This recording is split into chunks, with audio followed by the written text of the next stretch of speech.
Hi everyone, I'm Daisy Maldonado. How do you do? Daisy. I'm here with Black Film and TV. Congratulations on the show. I loved it. It was so fun to watch. Thank you so much. We love that. Steve and Martin, I live for your bromance. You two are comedy legends and have worked together for so many years. What was it like working on this not so typical comedy? Oh, I found it to be absolutely ideal. I mean, again, the actor can control what the working situation is like. That's really all he can control. And from a working standpoint, working with Steve, working with Selena, and John Hoffman and Dan Fogelman and Sting and Nathan Lane, it was like ideal. Yeah. And it was a very loose set, very filled with joy. I really like the fact that we're telling a story with a lot of suspects, that resolves itself at the end. And, I've always wanted to be in one of those. And I don't think I've ever really been in one. I mean, I guess Pink Panther. Oh, good one. Thanks. And Selena, I actually read a comment on the trailer that said if your character on Wizards of Waverly Place, Alex Russo, didn't become the family wizard, that Mabel is pretty much an accurate description of what she might be up to now. What are your thoughts on that? Yeah, it's the now it's the PG-13 version. Rated R. No, I think that I could see the similarities for sure when it comes to just a little bit of the bite that Mabel has. So it was, safe to say that I definitely pulled from some of that, but but I guess that's just who Mabel is. Definitely. And Selena Gomez, I gotta say, you are so rare. I love you. Big fan. Thank you so much. Of course. Not many people can say they launched a successful beauty brand, recorded a new album, invested in serendipity, and launched a new show during a pandemic. Well, thank you. What was it like filming the show and juggling all of your existing projects during this time? I'm honestly so lucky to be able to have a team that really helps me kind of cultivate what it is that I love and what I'm passionate about. So when it comes to my cosmetics line, I have the best team at Rare that we have wonderful relationships where we're constantly talking about things that are happening, things that are coming, and that doesn't seem like a job to me at all. And music is just an outlet for me to be able to go and talk about everything that I'm feeling. And I've just, I'm starting to work on a new album right now. So I'm really excited and have so much to say. And I'm very lucky. I will say that, because I love doing what I do, and I wouldn't be able to do it if it weren't for amazing people like yourself and those who are, fans. So I'm very happy to be a part of all of the things I can do. Amazing. And this question is for everyone. We can start with Steve, but what would be the name of your own true crime podcast if you had one? How about Steve Bludgeon's True Crime?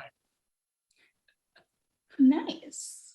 I don't know about that one. How about Marty's Murder Mayhem? Oh, that's good. A nice ring to it. That's great. Oh gosh. Selena the Sleuth. Selena the Sleuth. Sleuthing with Selena. There you go. Whatever. Selena the Teenage Sleuth. Yeah. I like that one. Steve, the opening scene of the first episode really hones in on New York being the perfect backdrop to this story. Why do you think that was important to emphasize? The fact that it takes place in a building, and New York is populated with this type of building, I think more so than any other city. I don't think a condominium on Wilshire Boulevard in Los Angeles would have the same impact as the history of these buildings. They go back to the 1930s.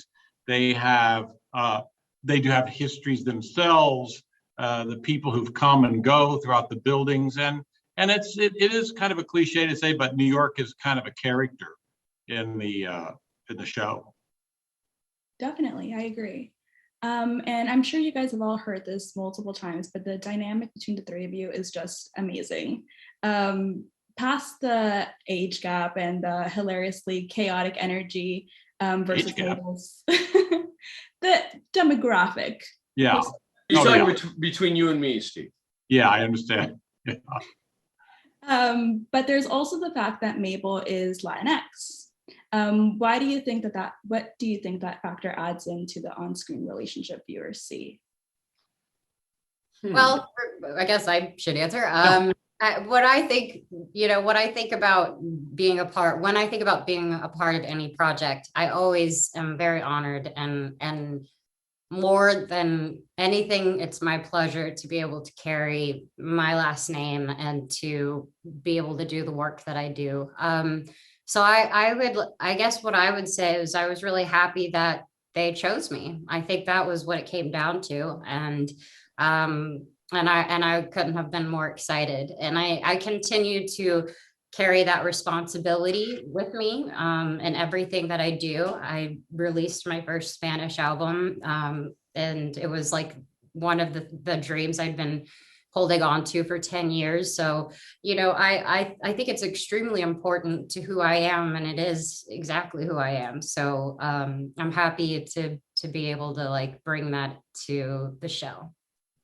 And also in context of the show, it means Marty and I get to go to another culture, really. We meet Selena's character's mother, we meet her family, we go into their lives. Last quick question. Are there any true crime podcasts or shows that you guys are obsessed with right now? I have one. Oh, go ahead, Selena. What is the two girls called again, you guys? Murder. Murder Schmurder. No, I Love Murder, or No, it's with two girls. I'm so sorry. I know. I forget it every time too. It's I can look it up in 1 second. Look it up, Steve. My Favorite Murder. My Favorite Murder. Yeah, My Favorite Murder. Yes. Yeah. And I listen to an Australian show called Case Files, and I'm not really obsessed with it, except that last summer I listened to 152 episodes. Incredible. Well, it was so nice to meet you guys, and thank you for your time. Thank you. Bye. Thank you.